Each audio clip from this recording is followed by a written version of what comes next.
Salut, c'est Thomas de Poly Workshop. Aujourd'hui, je vais parler d'impression 3D avec la Sparx i7 de Creality. Alors, c'est quoi? C'est une imprimante 3D plutôt destinée aux gens qui veulent se lancer dans l'impression 3D, qui n'ont aucune connaissance, tout ça, voilà, qui disent « Oh, mon Dieu, ça a l'air génial, l'impression 3D, qu'est-ce qu'il faut pour me lancer ?» Donc, Creality, forcément, présente cette machine qui se veut plus simple d'usage, plus économe en petits déchets lors de l'impression multicouleur. Et oui, c'est une version multicouleur, vous voyez ici, donc on a 4 bobines de filament. Il existe en option un système avec 2 bobines, un espèce de support permettant en fait d'enchaîner en cas de panne de la première bobine pour aller vers la deuxième, pour les grosses impressions. Et bien sûr, il y a le système avec juste une seule bobine de filament classique. Mais au moment où j'enregistre la vidéo, seule cette version combo est disponible. Alors, je vous le dis dès maintenant, il y a voilà, pas mal d'annonces. Je veux dire à l'instant, donc moins de consommation de petits caca, plus rapide pour changer de filament. Alors par rapport, ils disent à d'autres machines, je suppose c'est d'autres machines Creality. L'écosystème en lui-même avec le logiciel, le téléphone portable, avec de l'IA et tout, on prend des photos, ça génère les modèles 3D et tout. Vous avez bien sûr au niveau de la machine en elle-même toutes sortes de capteurs et tout pour vous aider à avoir des impressions qui vont être un succès. Ça va commencer par le nivellement automatique, mais aussi la compensation des vibrations de la machine, le flux du filament. Voilà, pas mal de choses qui font que, en théorie, la machine est censée très bien imprimer en prime de voilà cette simplification de l'usage. En plus, elle est annoncée comme étant silencieuse avec un mode nuit. Je reparlerai au moment de la conclusion quand même de ce mode silencieux, surtout du mode nuit, dormir à côté d'une imprimante 3D. Bref, vraiment pas mal de choses autour de cette machine qui a l'air vraiment géniale, d'après ce qu'annonce Creality. Donc on va voir tout ça pendant le test, parce que il y a pas mal de choses à dire. Bien sûr, pour ceux qui font déjà de l'impression 3D, qui ont déjà des imprimantes, restez jusqu'au bout, parce que je vais revenir un petit peu sur le design de la machine, qui s'inspire légèrement d'une autre imprimante 3D. Et surtout, profitez-en pour me poser vos questions directement en commentaire de la vidéo autour de cette machine, votre avis, etc. Bien évidemment, vous avez le petit bouton like et surtout à côté pour vous abonner. N'hésitez pas à cliquer sur ce bouton pour soutenir la chaîne. Mon objectif est d'arriver aux 100 000 abonnés pour 2026, qui est quand même un moyen pour moi de mieux travailler avec les marques d'imprimantes 3D ou bien sûr des autres outils créatifs.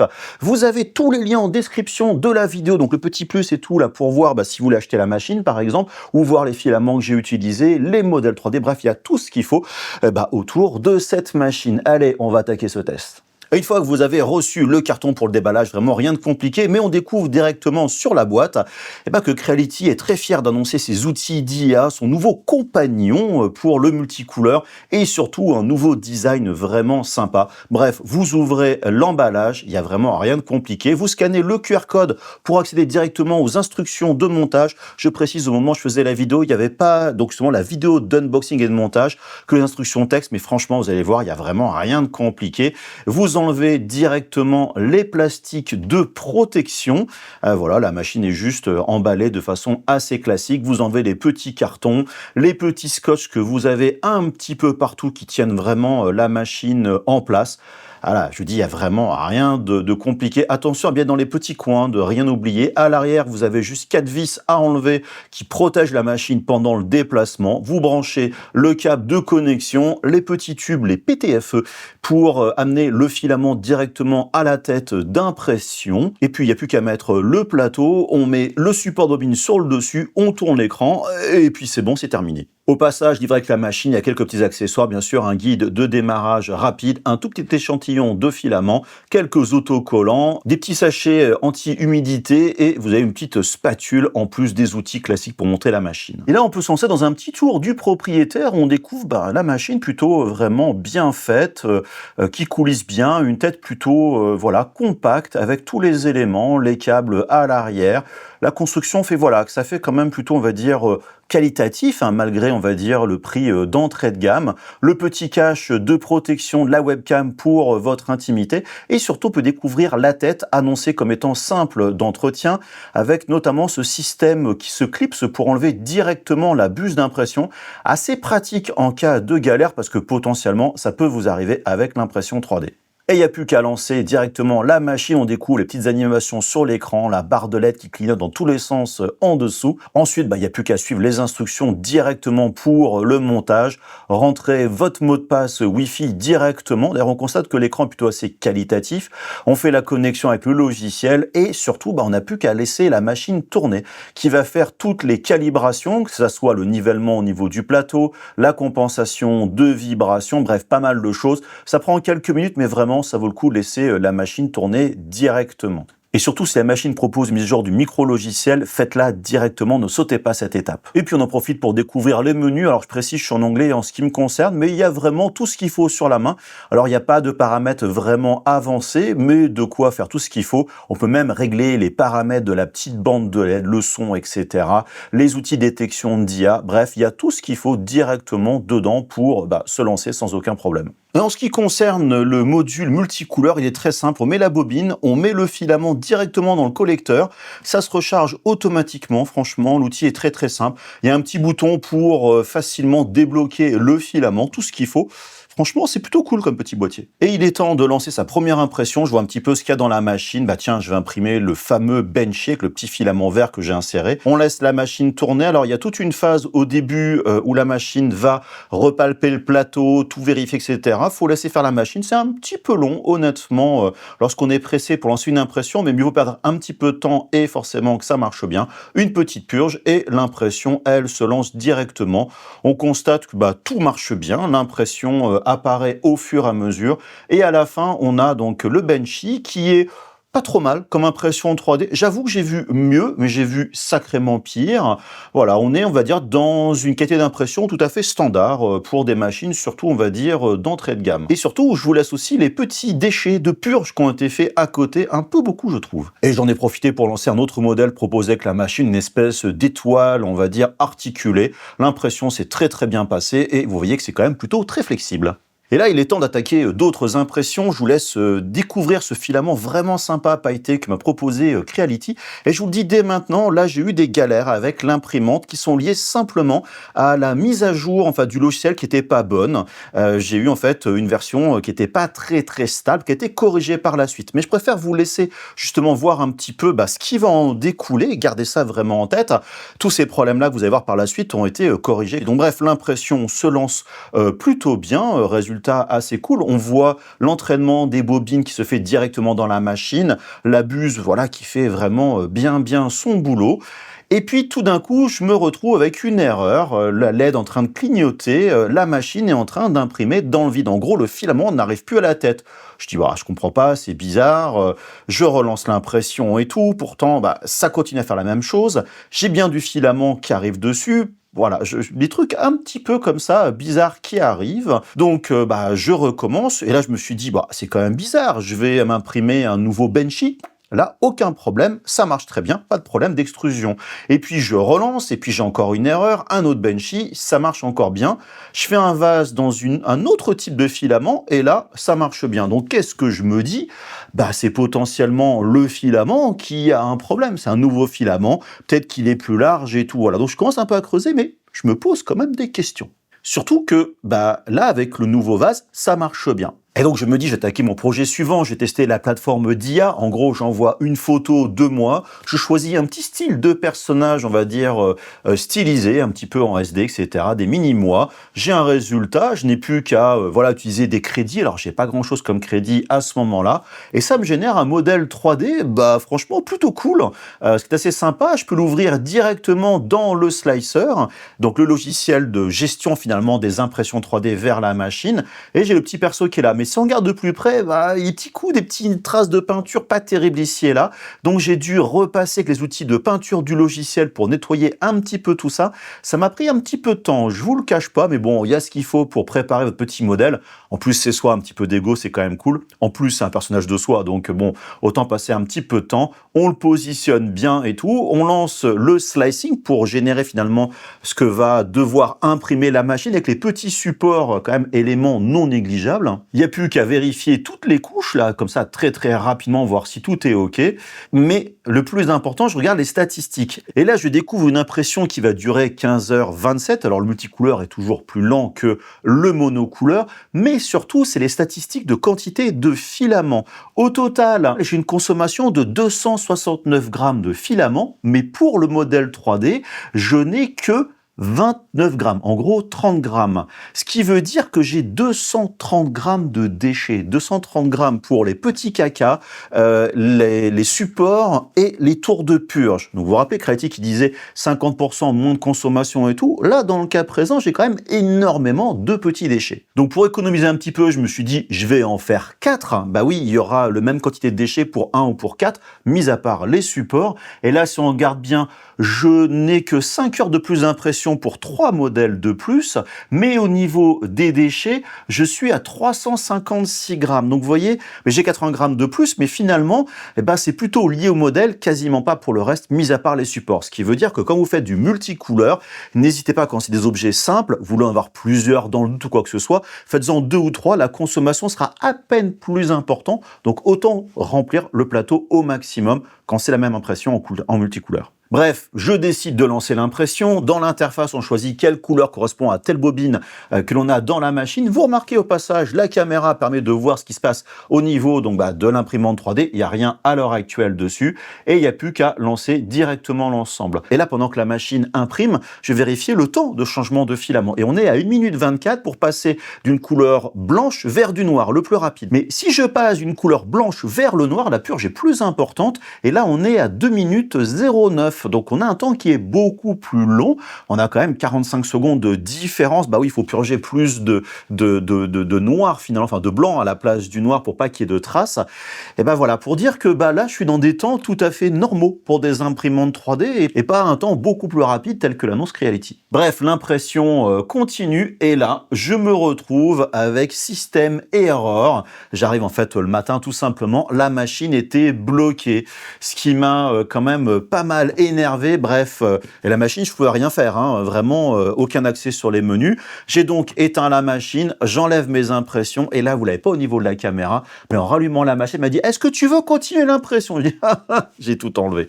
Bref, je décide de relancer l'impression, je repars chez moi et quand je reviens quelques heures plus tard, la machine est en train de tourner directement dans le vide. Problème d'extrusion, le filament ne sort pas comme à l'époque du vase. Donc là, je commence quand même un petit peu à m'énerver, je ne vous le cache pas. En plus, il y a du filament qui sort quand même. Et je commence à faire tout ce process de démontage de tête d'impression pour comprendre qu'est-ce qui se passe. Et là, j'avoue que la tête se démonte très très facilement. J'étais quand même plutôt agréablement surpris. On découvre l'intérieur, surtout que mon filament, il circule quand même plutôt relativement bien.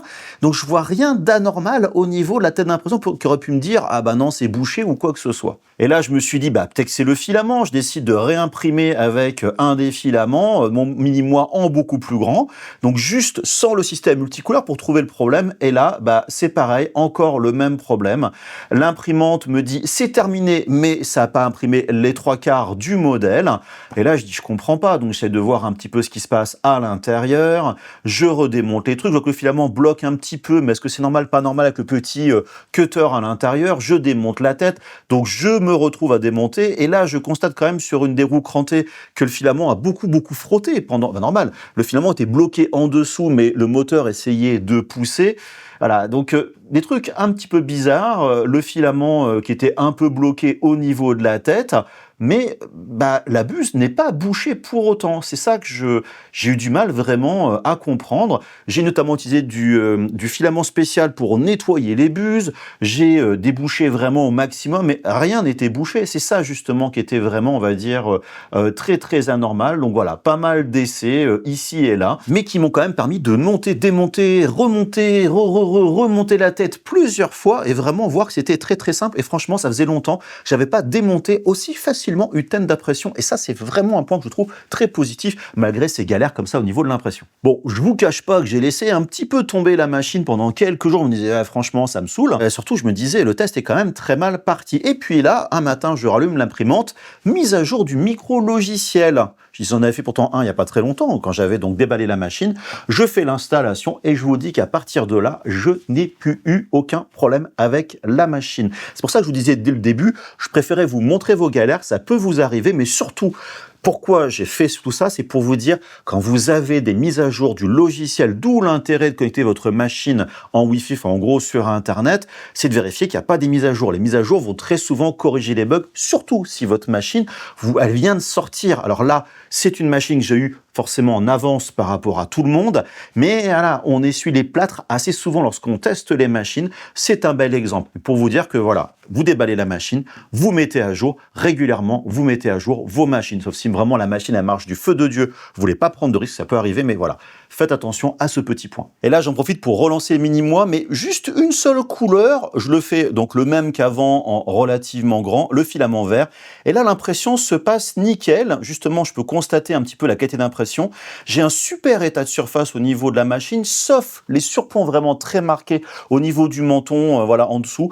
J'ai déjà vu mieux, honnêtement, mais j'ai vu sacrément pire. C'est-à-dire que la machine s'en tire plutôt bien, on va dire, dans l'ensemble pour ce genre de modèle en monocouleur. Et puis forcément, je relance mes Mini-moi 2 cette fois-ci en multicouleur. Donc là, l'impression se passe très très bien. Vous constatez quand même la quantité de déchets. Oui, on l'avait vu forcément au niveau des paramètres du slicer.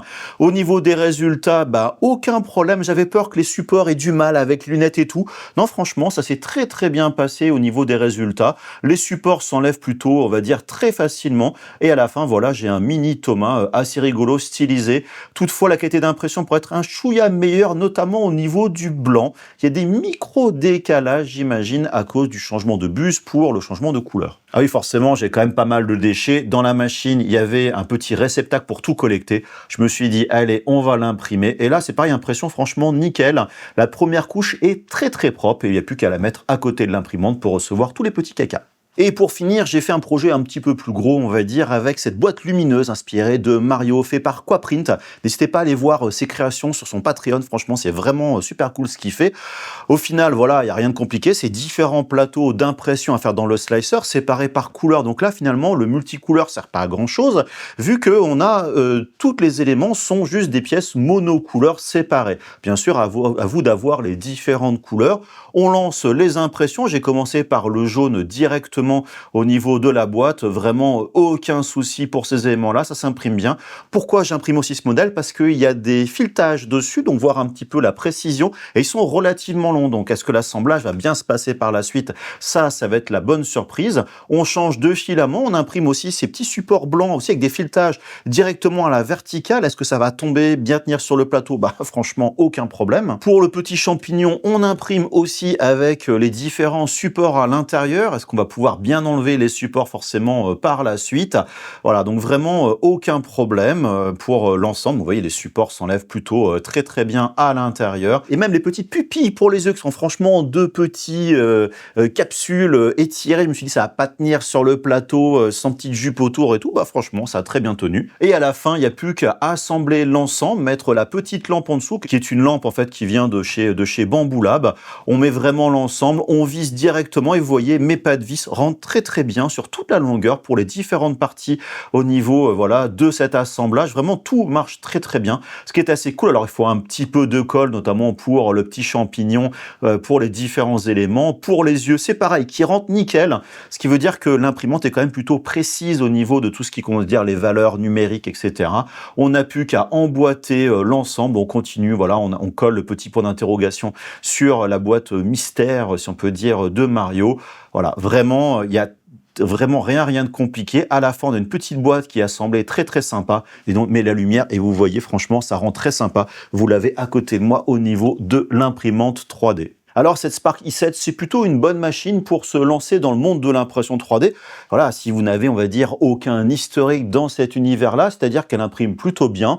Il y a un jeu de fonctionnalités qui est plutôt complet et surtout, voilà, pour un prix entre guillemets qui est abordable. Alors, je précise dès maintenant, en ce qui concerne le prix, quand je donne mes avis, je me base toujours par rapport au prix de la machine. Ce que je veux dire par là, c'est que je peux pas attendre la même chose d'une imprimante à moins de 400 € par rapport à une machine à 1000 ou 2000 €. Alors, si on reprend les spécifications annoncées par Creality en quelques mots, bah, vous l'avez vu, l'unboxing, le montage, franchement, c'est ultra rapide, c'est très simple. Et là, j'avoue que bah, c'est agréable d'avoir une machine, on s'embête pas à démonter les machins et tout, c'est quand même plutôt cool. Ensuite, vous avez vu, bah alors c'est un standard maintenant quand même, mais toute la calibration se fait directement, voilà, on appuie sur quelques boutons et en quelques minutes, la machine est vraiment prête à l'emploi tel que ce qu'ils annoncent. Maintenant, c'est quoi imprimer? Alors, vous avez vu ces petits trucs qu'il y a, ce petit mini Thomas que j'ai imprimé, c'est rigolo, voilà, ça marche bien. Est-ce que je vais en faire tous les jours? Je ne suis pas sûr.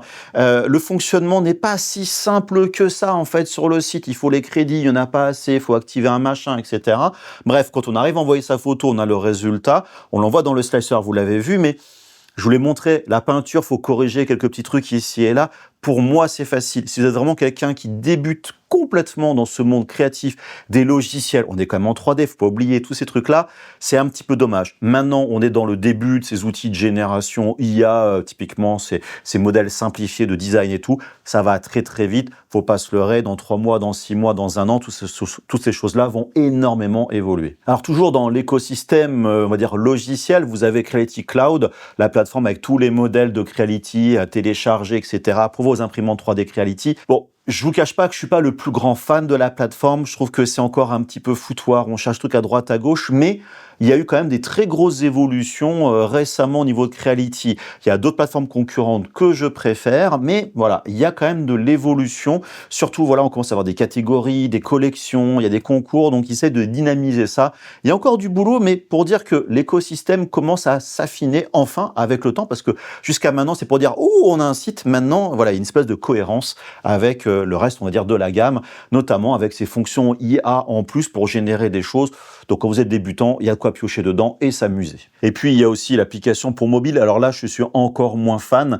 Pour moi, elle est utilisable que pour surveiller la machine à distance, donc voir avec la caméra qu'est-ce qui se passe, les messages d'erreur. Mais j'avoue que lancer une impression 3D comme ça à distance avec le système, c'est pas efficace. C'est quand même beaucoup plus simple d'être sur l'ordinateur par rapport à la connexion que vous allez avoir sur la machine. Et enfin, dans la partie logicielle de l'écosystème, vous avez le slicer, donc le logiciel que vous avez vu donc rapidement pour préparer les modèles 3D. Alors, il travaille très bien ce logiciel parce qu'il est basé sur Orca qui est le logiciel le plus standard pour la préparation des modèles 3D avec bien sûr un petit peu un restylage de l'interface. Il y a les profils par rapport au filament, on choisit les couleurs et tout marche quand même plutôt bien, même si effectivement les gens plus avancés vont vouloir plutôt basculer justement sur Orca que sur le logiciel, mais à aucun moment je me suis dit ah ouais ça manque etc. Je regarde, donc en gros ça marche bien, mais et là j'en parlerai un petit peu plus tard quand même, mais c'est pas non plus ultra simple d'être dans un slicer, il y a vite beaucoup de paramètres partout. Donc tant que vous avez des choses qui sont simples à imprimer, on appuie juste, on choisit la couleur, le filament, ça s'arrête là, c'est cool. Mais dès que vous voulez rentrer un peu plus dans les paramètres avancés, vous allez vite être submergé. C'est la puissance de Orca derrière, mais la contrepartie, c'est qu'il faut un peu plus s'accrocher pour comprendre comment ça marche. Et vous allez me dire, Thomas, bah ouais, tu parles des logiciels, mais la machine là-dedans. Alors, au quotidien, c'est une machine que j'aime plutôt bien utiliser, c'est-à-dire que le système multicouleur, dont je commence d'ailleurs par l'insertion du filament, il est très simple, d'accord, il n'est pas chauffé comme des modèles plus haut de gamme et tout, mais le système fait que le filament monte sur le dessus, ce qui veut dire que on le met tout simplement, on pousse, il l'attrape, il l'entraîne automatiquement, il est simple d'usage, et j'avoue qu'il est assez agréable à utiliser au quotidien. Le seul petit bémol, c'est qu'il n'y a pas de système, notamment lorsque le filament va revenir, il n'y a pas d'entraînement inverse finalement la bobine, ce qui veut dire que le filament peut, dans certains cas, sortir, s'entraîner, pas se rembobiner, partir un peu sur les côtés. Alors, j'ai pas eu de nœud, j'ai pas eu de problème, mais il y a des moments, je me suis dit, j'ai peur que ça arrive. Mais ça n'est pas arrivé. Et ensuite, une fois que le filament arrive dans la tête, l'impression se fait. Je reviens pas sur le côté, on va dire, entretien de la machine. J'en ai déjà parlé. J'avoue que là, ils ont fait un excellent boulot sur le démontage et tout. Je vous dis, pour l'avoir fait quand même pas mal de fois. Mais je vais plutôt me focaliser sur la qualité d'impression de la machine. Alors, je vais mettre dans deux personas différents. Le premier, je suis débutant, j'y connais rien. Vous allez forcément kiffer. J'ai vu un nombre de débutants avec leur première impression que je trouvais immonde, dire, ah mon Dieu, c'est génial. Bah ouais, c'est c'est génial d'avoir une impression 3D. Donc là, je vais pas dire que les impressions 3D sont mauvaise qualité, mais voilà, le monocouleur est très propre, le multicouleur, on a quand même des petites pertes quand même de qualité qui pourraient être un petit peu mieux et qui notamment, je sais que c'est mieux contrôlé par Creality sur d'autres machines. Donc là, voilà, c'est-à-dire qu'un débutant fera pas attention, mais quelqu'un, c'est-à-dire comme moi, qui s'y connaît relativement, va dire ça pourrait être relativement mieux. Alors que les impressions monocouleurs en elles-mêmes sont plutôt, on va dire, propres dans l'ensemble. Toutefois, il y a quand même un petit point, et là qui est plutôt lié au design de la machine. J'ai l'impression que le refroidissement du filament, quand il sort de la buse, il faut le refroidir le plus vite possible pour éviter les déformations et tout. Bah là, je pense que ça pourrait être un petit peu plus optimum. Pour potentiellement réduire le bruit de la machine, je ne serais pas étonné qu'ils aient réduit je dirais le flot d'air. Souvent, c'est ce qui fait du bruit au niveau des machines. Voilà, c'est un petit peu dommage parce qu'on se retrouve avec ces surplombs qui pourraient être mieux maîtrisés. Mais aussi, vous ne l'avez pas vu dans la vidéo, mais on a facilement ces petits fils très très fins entre certaines impressions ici et là, notamment très visibles sur les vases que j'essaie d'imprimer au début. Voilà, donc c'est pour dire que voilà, ça pourrait être mieux au niveau du refroidissement. Maintenant, c'est pas catastrophique, mais voilà, on a vu mieux tout simplement. Là, je vais enchaîner sur les petits déchets. Vous avez vu que Creality annonce moins de déchets, etc. et tout. Alors oui, effectivement, moins de déchets alors, par rapport à d'autres machines. Ce qu'il disait. Alors, je vais plutôt me baser sur d'autres machines de Creality. Vous avez peut-être vu sur ma chaîne, j'ai testé notamment la Creality High il n'y a pas si longtemps que ça, la K2 Pro et la K2 Plus, qui sont finalement des machines encore au catalogue chez Creality. La série K2 étant plutôt la série haut de gamme. Et ce que je reprochais à ces machines, c'était un changement de filament, je reviens dans quelques instants, relativement long, et surtout beaucoup de quantité de déchets. Et là, vous l'avez vu, ils annoncent moins de déchets. J'ai pas vraiment vu la différence. Alors, j'ai pas fait des tests comparatifs avec toutes mes imprimantes 3D, mais rien que de voir au volume, il y en a beaucoup. Vous avez vu le mini-moi, une quantité de déchets astronomique par rapport à la quantité de filaments au niveau de l'impression 3D. Je précise que oui, j'aurais peut-être pu optimiser un petit peu plus ici et là la quantité de filaments en réduisant la purge, en purgeant éventuellement dans le modèle en lui-même. C'est pas un problème, je peux faire ce genre de choses, mais j'aurais pas gratté énormément de purge, mais surtout, j'utilise la machine comme n'importe quelle personne qui déballe la machine et qui va l'utiliser avec les profils par défaut. Donc bref, pour dire que oui, il y a forcément un peu moins de purge pour des raisons purement mécaniques. C'est-à-dire que le système ici donc d'arrivée au niveau du filament dans la tête est très proche donc de la tête, donc il y a moins de filaments et donc ça purge un petit peu moins. Ce qui veut dire que aussi pour la vitesse de changement de filament, c'était un des reproches que je faisais aux machines Creality avant celle-là, c'est que le filament pour changer d'une couleur à l'autre, il faut rétracter le filament à une certaine distance pour que l'autre couleur prenne la place dans la buse, vu qu'il n'y a qu'une seule buse. Et bien là, au niveau de la machine, le changement se fait juste au-dessus de la tête. Donc la distance est très très courte pour remonter le filament et mettre l'autre. Alors que les autres machines Creality, il fallait revenir quasiment jusqu'au début du boîtier. Ce qui veut dire que le temps de parcours du filament, on le gagne sur cette machine-là. Mais ça s'arrête là. Ce qui veut dire, et vous l'avez vu, le temps de changement de filament, c'est, en fait, vous avez vu, c'est entre 1 minute 20 et 2 minutes, à peu de choses près. C'est l'aller-retour du filament et donc la purge qui va par la suite. Pour dire que oui, c'est un petit peu mieux, mais là, je ne suis pas d'accord avec Creality qui dit, en gros, dans leur marketing, mon Dieu, c'est génial, ça va plus vite pour le changement de filament et il y a moins de caca. C'est pas ce que je constate. Et enfin, dans ce qu'ils annonçaient aussi, le côté silencieux. Alors oui, la machine est pas des plus bruyantes, honnêtement. Voilà, elle fait justement peut-être pas assez bruyante par rapport notamment à la ventilation. C'est une machine qu'on n'entend pas trop à travailler au loin, que ce soit l'entraînement du filament, dans la machine, etc., les impressions, c'est plutôt cool. Maintenant, le mode nuit, je ne l'ai pas testé. Pourquoi ? Parce que je suis relativement contre ce genre de choses. Pourquoi je vous dis tout ça ? Parce que il ne faut pas oublier un truc, c'est que l'impression 3D, ça génère, et en particulier pour le filament, des micro- et nanoparticules, donc lorsque le filament va brûler. Ce sont des machines qui sont quand même, on va dire, un peu polluantes, faut dire ce qui est. Et donc, il faut éviter de trop respirer ça. Ce qui veut dire que quand vous faites de l'impression 3D, vous avez intérêt à ouvrir les fenêtres pour laisser justement de quoi ventiler. Ça suffit en général. Donc, à moins de dormir la nuit à côté de votre imprimante 3D, d'avoir une bonne ventilation dans un caisson, ce genre de choses, évitez.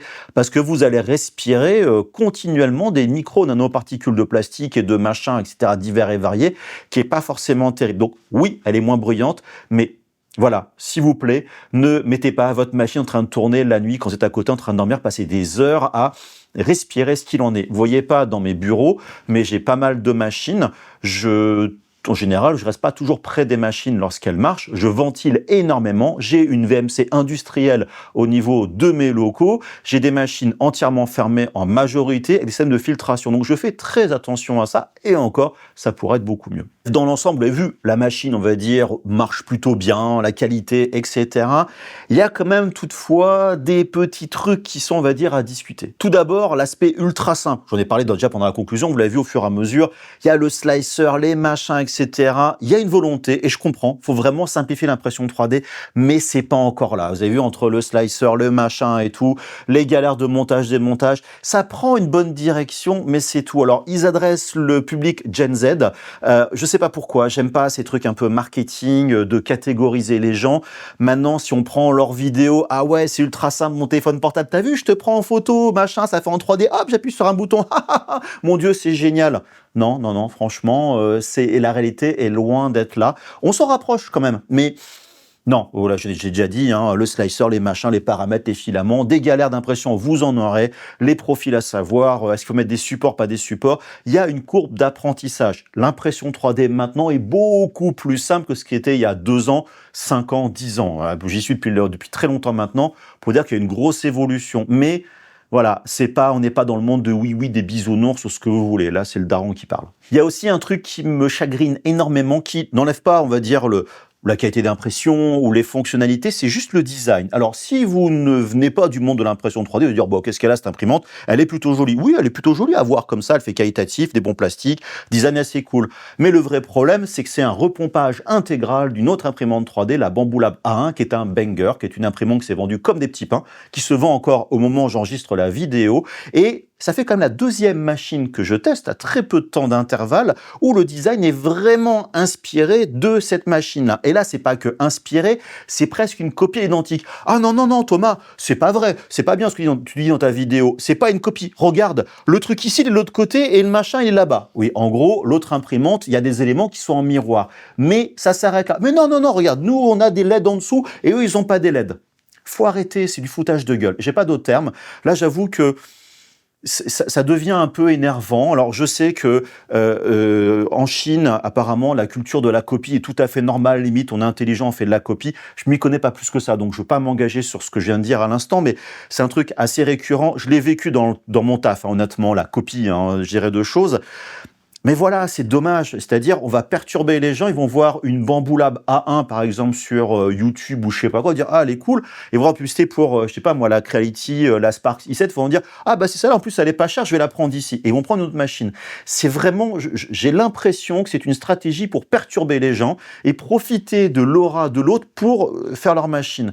Ça veut dire que Creality n'a aucune confiance dans la performance de sa machine et doit se rabattre sur des tactiques marketing à 10 balles pour mettre en avant leur machine. Donc ça, ça n'enlève pas le côté de la machine. Vous l'achetez, ça change rien. C'est plutôt la stratégie marketing que je trouve vraiment très, très bancale et que j'avoue, de plus en plus, j'ai du mal à l'accepter. Alors, je vous dis, c'est une question culturelle, mais nous, en Europe, enfin, genre en Occident en général, la copie, c'est pas plutôt quelque chose de positif chez nous. Donc voilà, c'est un petit peu dommage. Et surtout, c'est que voilà, l'autre machine, elle a mis le niveau très, très haut. Donc, pour essayer de la copier, il faut être sûr qu'on soit vraiment au niveau. Alors, en termes de fonctionnalité, on trouve vraiment des choses assez équivalentes, mais pas plus que ça. Et l'autre, surtout, elle imprime quand même un chouïa quand même mieux que celle-là. Bref, pour dire, entre l'original et la copie, j'aime pas dire ça dans mes vidéos, mais peut-être considérer effectivement l'original, même si c'est un petit peu plus cher. Bon, je vais pas rentrer vraiment dans ces débats-là. J'en parlerai dans une autre vidéo, mais voilà, ça coince. J'avoue que ça coince vraiment sur celle-là parce qu'on est vraiment sur de la copie. Et toujours dans la lignée de ce truc-là, Creality, pour moi, me perd complètement dans leur écosystème de machines cette fois-ci. Enfin, vraiment, tout ce qu'ils proposent. J'ai testé il y a pas si longtemps que ça la Creality High, qui est une machine, même format et tout, qui ressemble beaucoup à celle-là. Pour les débutants aussi, High comme Hello, pour se lancer dans l'impression 3D. Donc là, j'ai dit: «Oui, d'accord», j'étais très content de cette machine. D'ailleurs, franchement, une très, très bonne machine pour se lancer. Et puis, je vais au Formnext au mois de novembre, donc 2025, et là, je découvre la Creality Ender 3, qui est quand même leur banger depuis des années, en version V4, nouvelle machine, qui ressemble quand même beaucoup aussi à une Bamboo Lab A1. Je me suis dit: «Ouf». Et on était plusieurs youtubeurs présents, on se dit: «C'est quoi cette copie?» La machine, je ne sais pas ce qu'elle est devenue, en tout cas, elle est toujours visible ici et là, je crois qu'elle n'est pas encore disponible. Et là, ils annoncent la Sparx i7, ce qui veut dire que Creality a 3 machines d'entrée de gamme, dans des gammes de prix relativement identiques, avec des cibles relativement identiques. Je comprends rien à tout ça. Et j'avoue que c'est très dommage, parce qu'au lieu de clarifier la gamme et d'avoir justement une gamme forte, bah, ce serait mieux. En fait, j'ai l'impression qu'il y a 3 équipes différentes qui ont fait des imprimantes 3D, et ben ils vont quand même sortir les 3. Au lieu d'avoir 3 équipes qui bossent en même temps pour faire la meilleure imprimante 3D de la catégorie, ils se perdent dans des choses diverses et variées. Et ça, voilà, je trouve ça un petit peu dommage, parce que Creality a une bonne réputation depuis des années. Surtout, c'est quand même grâce à eux que l'impression 3D s'est vraiment démocratisée auprès d'un très très grand public. Mais là, voilà, je comprends pas. Mais comme je vous le disais, ça n'enlève pas l'imprimante 3D en elle-même, c'est la stratégie d'entreprise, mais ça me paraissait quand même important de vous en parler. Et enfin, pour finir, le dernier petit point un petit peu comme ça, eh ben, c'est le prix. En fait, le prix, on est à moins de 400 € pour une machine avec ses fonctionnalités, tout ça, genre de choses. Le prix est plutôt bien calibré, sauf que bah, la concurrence a dégainé en même temps des machines, enfin une machine équivalente, il y en a d'autres qui vont sûrement arriver, avec un prix un peu plus agressif. Donc pour dire que voilà, on va tomber dans une espèce de guerre potentiellement des prix, à votre avantage, bien évidemment, mais n'hésitez pas à regarder les promotions pour voir qu'est-ce qui est le plus intéressant. Bref, pour vous dire que cette machine-là, si vous l'achetez, on vous l'offre et tout, c'est pas un mauvais choix. Ça pourrait être mieux, bien sûr, ça pourrait être sacrément pire aussi pour autant. On est dans du moyen de gamme, dans le low cost, si on peut dire. Il y a peut-être des machines un petit peu mieux. À quel point vous êtes prêt à mettre plus d'argent, moins d'argent, ça, il n'y a que vous qui savez. Voilà, donc pas mal de choses à vu autour de cette machine. En tout cas, comme d'habitude, n'hésitez pas à me suivre sur les réseaux sociaux, que ce soit Instagram, TikTok, bien sûr YouTube. Vous avez le canal sur Instagram, la vie de Poly Workshop, n'hésitez pas à la rejoindre. On est plus d'une centaine à l'heure actuelle, donc on reçoit mes petits messages privés comme ça autour de ce qui se passe sur la vie de la chaîne YouTube. Bien sûr, s'il n'est pas déjà fait au début de la vidéo, vous likez, vous vous abonnez pour m'aider à atteindre ces 100 000 abonnés. Les liens en description. N'oubliez pas le Discord de Poly Workshop pour partager vos créations, vos impressions 3D, pourquoi pas, que vous faites autour du monde, on va dire, créatif. Et puis moi, je vous dis à très bientôt pour d'autres vidéos autour de l'impression 3D, mais surtout, n'oubliez pas, le plus important, c'est d'être créatif. Avec des gros bisous. Bye bye.